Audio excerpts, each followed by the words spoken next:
सत्य समाचार, तटस्थ समाचार, समाज बदल्ने हाम्रो अभियान। नमस्कार, यो हो टाइम समाचार। म वीरेन्द्र मन्सुर गरौँ। 6000 मा कोरोना संक्रमणको पुष्टि सम्बन्धी प्रसङ्गबाट आइतबार पछिल्लो 24 घण्टामा थप 6462 जनामा कोरोना भाइरस संक्रमणको पुष्टि भएको छ। स्वास्थ्य तथा जनसङ्ख्या मन्त्रालयका अनुसार देशभर 17437 नमुना परीक्षण गरिएको थियो। 13377 नमुनाको पीसीआर परीक्षण गर्दा 5598 र 4060 नमुनाको एन्टिजेन परीक्षण गर्दा 864 जनामा कोरोना भाइरस संक्रमणको पुष्टि भएको हो। पछिल्लो 24 घण्टामा 1416 जना संक्रमण मुक्त भएका छन् भने 4 जनाको मृत्यु भएको छ। हाल देशभर 77040 सक्रिय संक्रमित छन्। मध्य सरकारले प्रकाशित गरेको राजपत्रको नक्सा सच्याइएको छ। प्रदेशको नाम र थाई राजधानी 2/3 भन्दा बढी बहुमतले पारित भएपछि प्रदेश राजपत्रमा प्रकाशित भएपछि चुच्चे सहितको नेपालको नक्सा नभएपछि चौतर्फी आलोचना भएपछि प्रदेश सरकारले त्यसलाई सच्याएका छन्। मध्य प्रदेश सरकारले नेपालको आधिकारिक नक्सा राखेर राजपत्र प्रकाशित गरेको छ। यसअघि कानुन न्याय तथा प्रदेश मामला मन्त्रालयले पुरानै नक्सा राखेर राजपत्र प्रकाशित गरेका थिए। प्रदेश सरकारका मुख्य न्यायाधिवक्ता दीपेन्द्र झाले भुलवश पुराना नक्सा छापिएकोले मन्त्रालयले पुनः राजपत्र छापेको जानकारी दिनुभयो। कोरोनाको तेस्रो लहर अहिलेसम्म 72मा 9 जना स्वास्थ्यकर्मी कोरोना संक्रमित भएका छन्। तेस्रो लहर सुरु भएपछि हेल्थ डेस्क र कोरोना अभियानमा खटेका स्वास्थ्यकर्मीमा कोरोना संक्रमण देखिएको स्वास्थ्य कार्यालय महोत्तरीले जनाएको छ। अहिलेसम्म तेस्रो लहरमा 3 डाक्टर, 4 पारामेडिक्स, 2 जना नर्स संक्रमित भएको स्वास्थ्य कार्यालय महोत्तरीका कोभिड पर्सन गिरेन्द्र झाले जानकारी दिनुभयो। जलेश्वर अस्पतालका 3 डाक्टर, मुख्य सिमाना भिट्ठामोरमा खटेका 4, खोप अभियानमा खटिएका अन्य 2 स्वास्थ्यकर्मीमा संक्रमणको पुष्टि भएको उहाँले बताउनुभयो। बिरामीको चाप बढे हुने जलेश्वर अस्पतालका स्वास्थ्यकर्मीहरू संक्रमित भएपछि अस्पतालको सेवा प्रभावित भएको अस्पतालका प्रमुख डाक्टर सतीश शाहले बताउनुभयो। महोत्तरीको एक मोटरसाइकल रिपेयरिङ सेन्टर ग्यारेजमा आगलागी भएको छ। महोत्तरीको सोनमा गाउँपालिका 1 स्थित सोनमा बजारमा सञ्चालित जय बाबा विश्वकर्मा मोटरसाइकल सेन्टरमा शनिबार राति आगलागी भएको हो। स्थानीय अनिरुद्ध शाहले सञ्चालन गरेको मोटरसाइकल सेन्टरमा आगलागी हुँदा घर, मोटरसाइकलको टायर, ट्र्याक्टर, टायर, ट्युल, मोबिल र विभिन्न पाटपुर्जा जलेर नष्ट भएको छ। आगलागीबाट 35 लाख बराबरको क्षति भएको महोत्तरीका प्रहरी प्रवक्ता डीएसपी प्रकाश विष्टले जानकारी दिनुभयो। उहाँ आगो गौशाला नगरपालिकाको दमकल प्रहरी चौकी रघुनाथपुर, इलाका प्रहरी कार्यालय गौशालाको प्रहरी टोली, स्थानीय बासिन्दाले आगलागी नियन्त्रणमा लिएका थिए। आगलागी के कसरी भयो भन्ने विषयमा थप अनुसन्धान भइरहेको प्रहरीले जनाएको छ। प्रहरीले सर्लाहीबाट श्रीमान र श्रीमतीलाई लागू औषध गाजा सहित पक्राउ गरेको छ। जिल्लाको हरिवन नगरपालिका वार्ड नम्बर 8 पुरानो बजार स्थित भित्री सडक खण्डमा 62 प 4972 नम्बरको मोटरसाइकलबाट 2 जनालाई पक्राउ गरिएको सर्लाही प्रहरी प्रवक्ता एवं प्रहरी नायब उपरीक्षक माधव प्रसाद बुराड थोकीले बताउनुभयो। बाग प्रहरीले बागमती नगरपालिका वार्ड नम्बर 12 का 38 वर्षीय रुद्र बहादुर अधिकारी र उनकी श्रीमती 30 वर्षीय पत्नी रिचा अधिकारीलाई 5 किलो गाजा सहित पक्राउ गरेको छ। यस सम्बन्धमा थप अनुसन्धान भइरहेको प्रहरीले जनाएको छ। सर्लाहीमा तातो रक्सीमा डुबेर एक बालकको ज्यान गएको छ। बालकी आमा घाइते भएकी छिन्। हरिवन नगरपालिका 8 बेताली निवासी मैया गुर्म छानका 1.5 वर्षीय छोरा तातो रक्सीमा डुबेर मृत्यु भएको हो। शनिबार साँझ घरमै मदिरा बनाउने क्रममा बालक अचानक भर्खर आगोबाट निकालिएको तातो रक्सीको भाँडोमा परेका थिए। बालकलाई तत्काल उपचारका लागि हरिवन स्थित नमुना अस्पताल लगिएको थियो। नमुनामा प्रारम्भिक उपचारपछि थप उपचारका लागि राति नै एम्बुलेन्समा काठमाडौँ लैजाने क्रममा दक्षिणकाली पुगेपछि बालकको मृत्यु भएको हो। छोरालाई जोगाउने क्रममा अतालिँदै आमालाई पनि रक्सी पोलेको छ। उनको हातमा रक्सीले पोल्दा गहिरो घाउ लागेको छ। बालकका बाबु रोजगारीको सिलसिलामा विदेशमा छन्। घटनाको विषयमा थप अनुसन्धान भइरहेको प्रहरीले जनाएको छ। ओखलढुङ्गामा गुडिरहेको जीपमा ढुङ्गा खस्दा 3 जनाको ज्यान गएको छ। 3 जना घाइते भएका छन्। ज्यान गुमाउनेमा सिद्धिचरण नगरपालिका 1 की 7 वर्षीय युनिसा कोइराला र 10 वर्षीय ईश्वर कोइराला र माने भज्याङ गाउँपालिका 1 मालिका 30 वर्षीय हेमबहादुर मगर रहेको जिल्ला प्रहरी कार्यालय ओखलढुङ्गाले जनाएको छ। बिहान ओखलढुङ्गाको गहतेबाट सदरमुकामतर्फ आउँदै गरेको 1J3569 नम्बरको जीपलाई नारायण स्थलको सोती भीरमा डोजरले निकालेको ढुङ्गा पल्टिएर किचिएको हो। प्रहरी प्रमुख प्रहरी नायब उपरीक्षक डीएसपी गोविन्द राज काफलेका अनुसार जीपमा रहेका देव बहादुर श्रेष्ठ, सञ्जीव श्रेष्ठ र लक्ष्मी कोइराला घाइते भएका छन्। सिद्धिचरण नगरपालिका 3 मा सडक निर्माण गर्दै गरेको डोजरले माथिबाट लडाएको ढुङ्गाले सडकमा गुडिरहेको जीपलाई किचेको प्रहरीले जनाएको छ। घाइते मध्ये देव बहादुर श्रेष्ठ र सञ्जीव श्रेष्ठलाई थप उपचारका लागि हेलिकप्टर मार्फत काठमाडौँ पठाइएको डीएसपी काफले बताउनुभयो। राष्ट्रिय परीक्षा बोर्डले यस वर्षको माध्यमिक शिक्षा परीक्षा एसई र कक्षा 12 को परीक्षा सञ्चालनको तयारी थालेको छ। बोर्डले आगामी वैशाखमा एसई परीक्षा सञ्चालन गर्ने र सो परीक्षा सम्पन्न गरेर जेठमा कक्षा 12 को परीक्षा सञ्चालन गर्ने तयारी गरेको हो। बोर्डले वैशाखमा एसई र कक्षा 12 को परीक्षा जेठमा सञ्चालन गर्ने निर्णय गर्दै तयारी सुरु गरेकोले परीक्षाको तयारीमा रहन बोर्डका अध्यक्ष डाक्टर महाश्रम शर्माले विद्यार्थीलाई आग्रह गर्नुभयो। चैतसम्म कक्षा सञ्चालन गर्ने र वैशाखमा परीक्षा गर्ने तयारी बोर्डले गरेको हो। बोर्डले केही दिनपछि परीक्षा तालिका सार्वजनिक गर्ने तयारी गरेको जनाएको छ। प्रधानमन्त्री शेरबहादुर देउवाले अब आउने स्थानीय तहको निर्वाचनमा स्वच्छ मर्यादित बनाउन सशस्त्र प्रहरीले महत्त्वपूर्ण भूमिका खेल्ने बताउनु भएको छ। सशस्त्र प्रहरी बलको 29औं स्थापना दिवसको अवसरमा प्रधानमन्त्री देउवाले यस्तो बताउनु भएको हो। उहाँले अब आउने स्थानीय तहको चुनावलाई स्वच्छ, निष्पक्ष र स्वतन्त्र बनाउन सशस्त्र प्रहरी बलले महत्त्वपूर्ण भूमिका निर्वाह गर्ने अपेक्षा लिएको बताउनुभयो। गत चुनावमा पनि सशस्त्र प्रहरीको भूमिका अग्रणी थियो। उहाँले आन्तरिक चुनौतीलाई सामना गर्न सकेमा प्रशंसा गर्छु। नेपालमा सङ्कट आइपर्दा राष्ट्र सेवकले महत्त्वपूर्ण भूमिका निर्वाह गर्दै आएका छन्।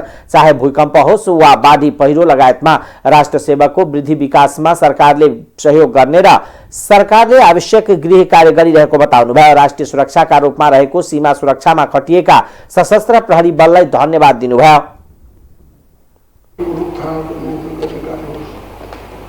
संपूर्ण प्रकारका प्रतिकूल तथा कठिन परिस्थितिका बावजुद नागरिकको सेवा, सुरक्षा तथा राहत लगाएका देशको आन्तरिक सुरक्षा चुनौतीको सामना गर्ने काममा सशस्त्र प्रहरी बल नेपालका राष्ट्र सेवक, सुरक्षाकर्मी एवं चिकित्सकहरूले निर्वाह गरेको भूमिका प्रशंसनीय छ। सीमित साधन स्रोत, अनेक चुनौतीका बावजुद सीमा सुरक्षा, आर्थिक सुरक्षाको बीच जिम्मेदारी, कोभिड-19 महामारीको रोकथाम तथा नियन्त्रण लगायत राज्य र जनताप्रतिको जिम्मेदारी, विगतदेखि नै इमान्दारी र कतिपय प्रयासका साथ निर्वाह गर्न सकेमा सशस्त्र प्रहरी महानिरीक्षक शैलेन्द्र खनाल र सकल दर्जाका राष्ट्र सेवकहरूलाई हृदयदेखि नै धन्यवाद दिन चाहन्छु। जनताको शान्तिपूर्ण वातावरण बाँच्न पाउने, नयाँ सैनिक अधिकार रक्षा गर्न सक्ने, प्रभावकारी सुरक्षा र सुशासनको वातावरण निर्माण गरी सभ्य र सुसंस्कृत समाज निर्माण गर्ने नेपाल सरकारको उद्देश्य एवं लक्ष्य कार्यान्वयनमा यस सरकारले थप सृजनशीलताका साथ आफ्नो जिम्मेदारी र उत्तरदायित्व निर्वाह गर्नेछ भन्ने विश्वास गर्छु। शान्तिपूर्ण वातावरणमा बस्न पाउने अधिकारको रक्षा गर्न आवश्यक रहेको बताउनुभयो। आर्थिक पारदर्शितामा सशस्त्र प्रहरी बलको भूमिका प्रशंसनीय रहेको बताउनुभयो। गृहमन्त्री बालकृष्ण खानले सरकारको पहिलो दायित्व आम नागरिकलाई खोप उपलब्ध गराउन रहेको बताउनुभयो। उहाँले भ्याक्सिन सरकारको पहिलो दायित्व रहेको बताउनुभयो। ठूलो संख्यामा नेपाली जनताले खोप लगाइरहेको उहाँले बताउनुभयो। कोभिड नियन्त्रणलाई प्रयत्न गरिरहेका छौँ। समूल रूपमा लकडाउन गर्यो भने नेपालको उत्पादन र अर्थतन्त्रमा पनि गम्भीर प्रभाव पर्छ भन्ने सबैको पुरानो अनुभूति र अनुभव कारणले पनि पूर्ण रूपेण ठप्प हुने खालको भन्दा पनि स्मार्ट लकडाउन गरेर भिड नियन्त्रण गर्ने र सङ्क्रमितहरूको पहिचान गर्ने, उहाँहरूलाई उपचार र आइसोलेसनमा राख्ने, त्यो क्रममा सशस्त्र प्रहरी बलले पनि अग्रपन्थीमा रहेर आफ्नो महत्त्वपूर्ण भूमिका निर्वाह गरिरहनु भएको छ। देशभरि नै र काठमाडौँको उहाँहरूको सशस्त्र प्रहरी बलको अस्पतालमा भर्ना भएका सङ्क्रमितहरूले पनि ज्यादै नै राम्रो उपचार पाइरहनु भएको छ र उहाँहरूको कतिको पुनर्जीवन पनि प्राप्त भएको छ। त्यसका लागि म सशस्त्र प्रहरी बलका महानिरीक्षकज्यूलाई र सशस्त्र प्रहरी बल अस्पतालका चिकित्सक, नर्स र स्वास्थ्य कर्मीहरूलाई, सफाई कर्मीहरूलाई पनि म धन्यवाद दिन चाहन्छु। त्यस्तै नेपाली सेना, नेपाल प्रहरीले पनि यो विषम महामारीको बेलामा अग्रपन्थीमा रहेर जनताको सुरक्षाको लागि प्रशंसनीय काम गर्नुभएको छ। उहाँले कोरोना भाइरसको नियन्त्रण गर्न स्मार्ट लकडाउन गरिएको बताउनुभयो। देशमा निर्वाचन गर्ने बारे कानुनविदहरूले सुझाव दिएका छन्। रिपोर्टर्स क्लब नेपालले आइतबार काठमाडौँमा गरेको साक्षात्कारमा कानुनविदहरू समयमै निर्वाचन गराउनु पर्ने पक्षमा रहेको बताउनुभयो। नेपाल बार एसोसिएसनका पूर्व अध्यक्ष वरिष्ठ अधिवक्ता शेरबहादुर केसीले सरकारले अविलम्ब स्थानीय तहको निर्वाचनको मिति घोषणा गर्नुपर्ने बताउनुभयो। केसीले संविधानले स्थानीय जनप्रतिनिधिहरूको पदावधि 5 वर्षको भनेर तोकेकोले सरकारले विलम्ब नगरी स्थानीय तहको निर्वाचनको मिति सार्वजनिक गर्नुपर्ने बताउनुभयो। स्थानीय तहपछि नै अन्य तहको निर्वाचन गर्नुपर्ने उहाँले बताउनुभयो। स्थानीय तह निर्वाचन ऐन 2073 को दफा 3 ले पदावधि सकिनुभन्दा 2 महिना अगावै त्यो निर्वाचन गरिसक्नुपर्ने उल्लेख गरिएको छ। एक दिन पनि स्थानीय तहको सरकार खाली राख्न नहुने उहाँको तर्क थियो। 2079 निर्वाचनको वर्ष भएकोले सरकारले प्रक्रियागत रूपमा निर्वाचन गरेर जानुपर्ने पनि उहाँको सुझाव छ। कि चुनावको डेट घोषणा गर्नुपर्छ, निर्वाचन आयोगसँग परामर्श गरेर त्यो दफा 4 ले व्यवस्था गरेको छ। स्थानीय तह निर्वाचन ऐन 2073 को दफा 4 ले नेपाल सरकारले के छ भने निर्वाचनको मिति तोक्नुपर्छ। त्यो तोक्दाखेरि निर्वाचन आयोगसँग परामर्श गर्नुपर्छ। परामर्श गर्दाखेरि के भनेको छ भने यदि एकैपटक हुन सकेन भने त्यो के छ भने तहगत रूपमा 2 पटक 3 पटकसम्म पनि चुनाव गराइसक्नुपर्छ भन्ने किसिमको व्यवस्था दफा 4 ले गरेको छ। र दफा 4 मा के भन्छ भनेपछि जुन मिति नेपाल सरकारले तोकेको छ त्यो मिति नै सबभन्दा डेडलाइन हो। त्यो पछि जुन टाइम तोक्छ नि त्यसलाई मान्दैन। जुन नेपाल सरकारले पहिलो मिति तोकेको हुन्छ त्यो नै के छ भने सबभन्दा आधिकारिक मिति हुन्छ। त्यो नेपाल सरकारले निर्वाचन आयोगसँग सल्लाह गरेर गर्नुपर्छ भनेर भनेको छ। मलाई लाग्छ हाम्रो अब जुन पहिला 74 सालमा जुन चुनाव भएको छ, चुनावको मिति वैशाखको 17 गते तोकेको थियो। कुनै कारणले हुन नसकेर गएर वैशाखको 31 गते भएको छ।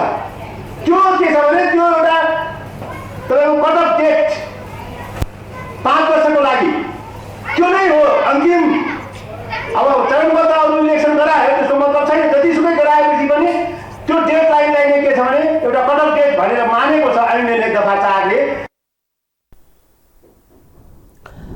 साक्षात्कारमा पूर्व महान्यायाधिवक्ता मुक्ति प्रधानले 3 तहको निर्वाचन एकै चरणमा गर्ने बारे छलफल गर्न सकिने बताउनुभयो। 3 तहको निर्वाचन एकैपटक गर्दा मुलुक र जनतालाई फाइदा हुन्छ कि हुँदैन भन्नेतर्फ सोच्नुपर्ने उहाँको भनाइ थियो। संविधानको धारा 85 ले संघीय संसदको कार्यकाल 5 वर्ष हुने भनेर व्यवस्था गरेको र संविधानको धारा 177 ले प्रदेशको पनि 5 वर्ष नै तोकेको उहाँले बताउनुभयो। सरकारलाई निर्वाचनको मिति तोक्ने अधिकार भएको उल्लेख गर्दै देशको हितको कोणबाट छलफल गर्नुपर्ने उहाँको भनाइ छ।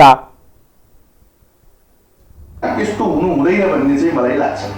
किन भन्दाखेरि यो प्रक्रियागत विषयमा नेपालको सन्दर्भमा हामी भन्ने भने यो 5 वर्ष भन्नु स्थानीय तहको अब जेठ 5 गते चाहिँ 5 वर्ष पुग्छ। अब अर्को प्रदेशको र चाहिँ सङ्घको मङ्सिरमा पुग्छ र यो भन्दा अहिले अब इलेक्सन चाहिँ स्वच्छ, निर्भीक, स्वतन्त्र र सुलभ हुनुपर्छ भन्ने विषयमा हामीले बहस केन्द्रित गर्नुपर्छ।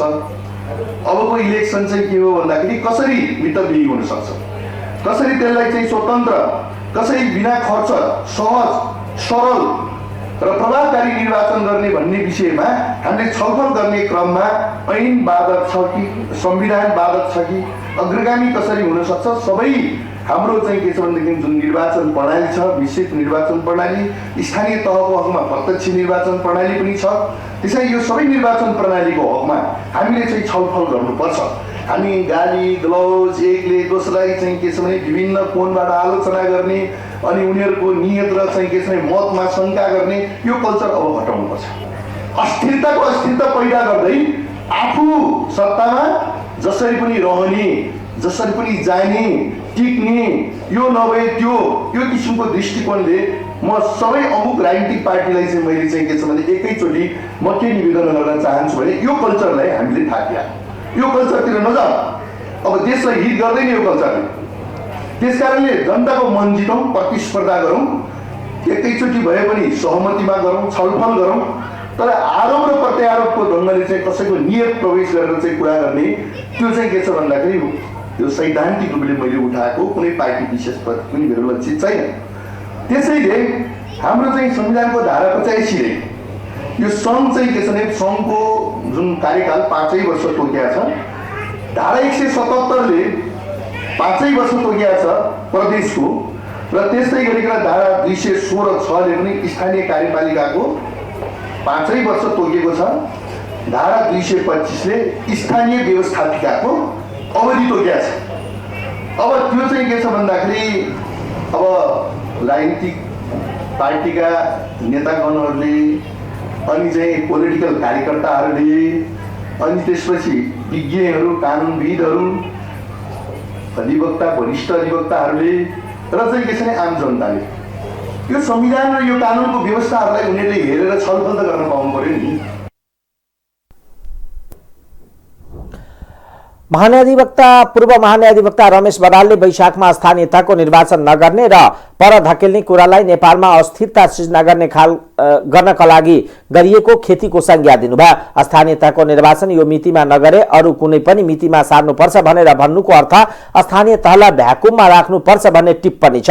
हाम्रो निर्वाचन कानुनले, स्थानीय तह निर्वाचन ऐनले प्रष्ट रूपमा निर्वाचनको जुन पहिलो निर्वाचनको मिति निर्धारण भएको त्यसको 7औं दिनका दिन यसको कार्यकाल सकिन्छ भन्ने व्यवस्था गरेका छ।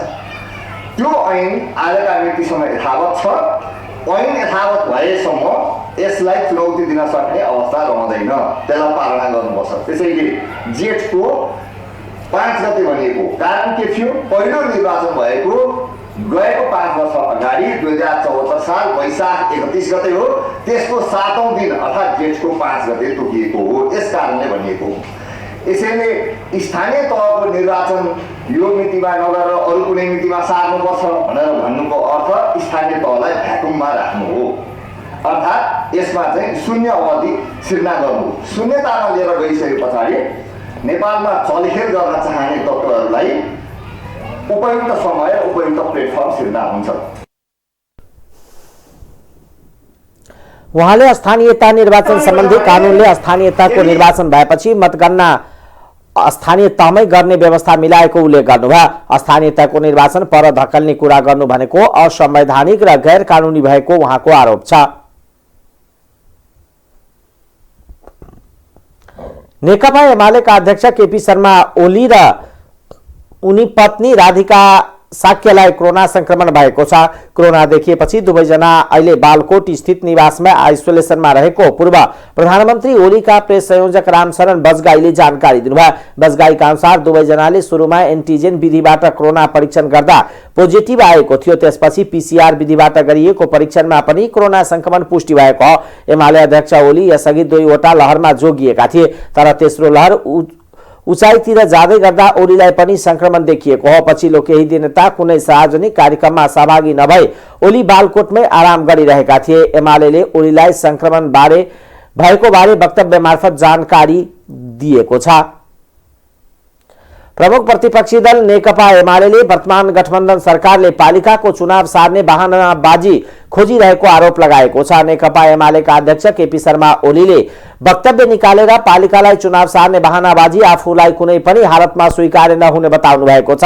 सरकारको 6 महिने कार्यकालबारे एमालेको धारणा सार्वजनिक गर्दै अध्यक्ष ओलीले वर्तमान सरकार सबैतिर असफल भएको टिप्पणी गर्नुभयो। 8 पृष्ठ लामो 15 बुन्दे वक्तव्यमा अध्यक्ष ओलीले सरकार पालिकाको चुनाव सार्न बहानाबाजी खोजिरहेको तर एमाले समयमै चुनाव हुनु पर्नेमा स्पष्ट र दृढ रहेको दोहोर्याउनुभयो। वक्तव्यमा गठबन्धन सरकार पालिकाको चुनावलाई पर धकेल्ने र देशमा राजनीतिक अन्यल सृजना गर्ने उद्यत रहेको तथा अर्थतन्त्र नकारात्मक हुनुमा वर्तमान सरकार नै दोषी रहेको उल्लेख गरेको छ। चुनाव धकेल्ने नपाइने र एमाले जुनसुकै बेला चुनाव भए पनि सामना गर्न तयार रहेको पनि वक्तव्यमा उल्लेख गरिएको छ। प्रतिनिधि सभाको सभामुख प्रमुख प्रतिपक्षी दललाई विभाजित गर्ने असंवैधानिक असंसदीय र पदीय मर्यादा विपरीतको काम संलग्न रहेको एमालेको आरोप छ। त्यस्तै कारण संसद निरन्तर अवरुद्ध रहेको पनि एमालेले जनाएको छ। देशमा कार्यकारी अंगका रूपमा रहेको सरकार संविधानले निर्दिष्ट गरेको न्यूनतम दायित्व पूरा गर्न असफल रहेको र यसले देशलाई नै असफलताको दिशातिर धकेल्ने जोखिम पैदा गरेको एमालेको टिप्पणी छ। बैंकहरूमा तरलताको अभावले व्यावसायिक गतिशीलता र विस्तारमा गम्भीर नकारात्मक प्रभाव परेको भन्दै सरकारले उद्यमीलाई तर्साउने र बार्गेनिङ गर्ने काम गरिरहेको उल्लेख छ। राष्ट्रिय प्रजातन्त्र पार्टी राप्रपाले निर्वाचन आयोगले पठाएको पत्रलाई नेपालको संविधानको मर्म र भावना विपरीत रहेको बताएको छ।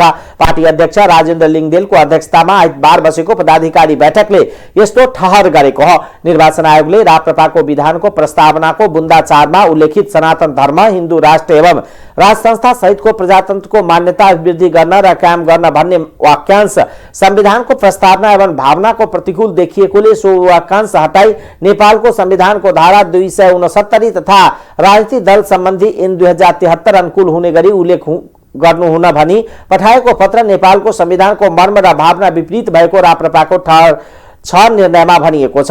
अध्यक्ष राजेन्द्र लिङदेलले आयोगलाई जवाब दिने समेत बताउनुभयो। 1, 4, 5 संविधानको दल दर्ता सम्बन्धी दफा 269 त्यसपछि 270 यी सबको भावना र मर्म विपरीत छ र त्यो पूर्वाग्रही छ। यसको विषयमा राष्ट्रिय प्रजातन्त्र पार्टीले राजनैतिक र कानुनी उपचारको बाटो खोज्ने निर्णय गरेको छ र त्यो पत्रको जवाफ उपयुक्त समयमा दिने हामीले निर्णय गरेका छौँ। हैन, हामी यसमा संशोधन गर्दैनौँ। राष्ट्रिय प्रजातन्त्र पार्टीले आफ्नो मूल सिद्धान्तलाई संशोधन गरेर जाने अथवा निर्वाचन आयोगको त्यस प्रकारको निर्देशन मानेर जाने काम गर्दैन। हामी पूर्णतः संविधानको परिधिभित्र छौँ। संविधानले दिएको विचार स्वतन्त्रताको उपयोग गरेरै दल दर्तामा गएका छौँ र यदि निर्वाचन आयोगले बुझ्न बाँकी रहेछ भने हामी बुझाउँछौँ। निर्वाचन आयोगले यस्तो 7 दिने म्याद काट्ने उसले कुनै ऐनको दफा टेकेर संविधानको धारा टेकेर पठाएको पत्र होइन। यो मनोगत ढङ्गले व्यक्तिगत हिसाबले कुनै फाँटवालाले चाहिँ लेखेर पठाएको 7 दिनको भनेर त्यसमा पनि हामीले त्यो संवैधानिक अङ्ग हो भनेर मर्यादा राखेर अहिले के चिठी पठाउँदैछौँ भने उपयुक्त समयमा हामी चाहिँ पठाउँछौँ। अहिले 7 दिनमा पठाउन सकिएन भनेर हामीले समय मागेर चिठी पनि पठाउँदैछौँ। राप्रपाले पार्टी झण्डा र चुनाव चिन्हको विषयमा पनि राप्रपाको मान्यता र मूल्य मान्यता विपरीत रहेको भन्दै कानुनी उपचार खोज्ने निर्णय गरेको छ।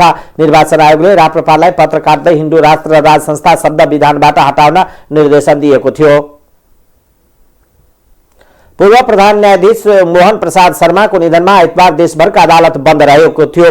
सर्वोच्च अदालतको शनिबार बसेको पूर्ण बैठक फुलकोटले पूर्व प्रधान न्यायाधीश शर्माको निधनमा आइतबार देशभरका अदालतमा शोक विदा दिने निर्णय गरेको थियो। सर्वोच्च, उच्च र जिल्ला विशेष तथा न्यायाधिकरण गरी देशभरका अदालतमा शोक विदा दिने भएकोले बन्द रहेको हो। पूर्व प्रधान न्यायाधीश शर्माको 88 वर्षको उमेरमा बुधबार निधन भएको थियो। सरकारी सेवामा 2015 सालमा प्रवेश गर्नुभएका शर्मा 2017 सालमा कानुन मन्त्रालयको शाखा अधिकृतबाट बढुवा भई अदालतको न्यायाधीश भएर काम गर्दै 2054 चैत देखि 2056 मङ्सिर 30 गतेसम्म नेपालको प्रधान न्यायाधीश भएर काम गर्नुभएको थियो। स्वर्गीय शर्माको एक छोरा र एक छोरी हुनुहुन्छ। सर्वोच्च अदालतको पूर्ण बैठकले पूर्व प्रधान न्यायाधीश शर्माको निधनप्रति दुःख व्यक्त गर्दै गरी चिर शान्तिको कामना गर्दै शोकसन्तव्य परिवारजनप्रति गहिरो संवेदना प्रकट गरेको छ। ललितपुर महानगरपालिका 27 सुनाकोठी स्थित बालकुमारी मन्दिरको लिच्छवीकालीन मूर्ति आइतबार बिहान चोरी भएको छ। स्थानीयवासीबाट चोरी भएको खबर थाहा पाउन साथ ऊर्जा जलस्रोत तथा सिंचाई मन्त्री पम्फा भूषाल, प्रदेश सभा सदस्य राज काजी महर्जन, ललितपुरका प्रमुख जिल्ला अधिकारी घनश्याम उपाध्याय र प्रहरी टोली घटनास्थलमा निरीक्षण गरेको छ। बिहान करिब 3 बजेदेखि 4 बजे समयमा चोरी भएको हुन सक्ने अनुमान गरिएको प्रजीय उपाध्यायले जानकारी दिनुभयो। उहाँका अनुसार 9 ताला काटेर र 4 ढोका फोरेर सो मूर्ति चोरी भएको छ। 500-600 वर्ष पुरानो लिच्छवीकालीन मूर्ति चोरीको घटना अत्यन्त दुःखद भएको भन्दै तत्काल खोजी गरी दोषीमाथि कारबाही गर्न मन्त्री भूषालले निर्देशन दिनुभएको छ। बिहान 00 आवर हुनेपछि गएको रातिको 1200 बजेदेखि बिहान 400 बजेको समयमा यो सुनाकोठी बाल स्थित गुठीको घरबाट बालकुमारीको मूर्ति, धातुको मूर्ति चोरी भएको छ। त्यो चोरी भएको खबर 4 बजे हामीलाई प्राप्त भएको थियो। जति बेला पुजारी मूर्ति पूजा गर्ने भनेर जाँदाखेरि नदेखेपछि हामीलाई खबर गर्नुभएको थियो र हामी तत्कालै हाम्रो प्रहरी टोली पुग्यो। हाम्रो प्रहरी टोली पुगिसकेपछि त्यहाँ हामीले अनुसन्धान कार्य प्रारम्भ भएको छ। एउटा व्यावसायिक चोर किसिमको चोरीले मूर्तिको चोरी गरेको जस्तो देखिन्छ प्रारम्भिक अनुसन्धानमा र हामीले ललितपुर परिसरबाट म स्वयं पनि त्यो घटनास्थलमा पुगेको थिएँ। हामी गम्भीरतापूर्वक अनुसन्धानमा लागेका छौँ र अपराध महाशाखाको टोली, हाम्रो टोलीले प्राविधिक रूपमा र चाहिँ म्यानुअली दुवै प्रकारले हाम्रो अनुसन्धान सुरु भएको छ। हामीले यसलाई गम्भीर रूपमा हेरेका छौँ र हाम्रो चेक पोइन्टहरू खडा गरेका छौँ। बाहिर कुनै ठाउँमा नलैजाओस् भन्ने किसिमले हामीले चेक पोइन्ट खडा गरेर चेक जाँच गर्ने कामहरू पनि कडाइका साथमा गरेका छौँ र यसलाई अनुसन्धान गर्दै रहेका छौँ। यसको छिटै निष्कर्षमा पुग्ने हामीले अपेक्षा गरेका छौँ। प्रहरीले घटनास्थलको मुचुल्का तयार गरेर खोजी कार्यलाई तीव्र तुल्याएको जनाएको छ।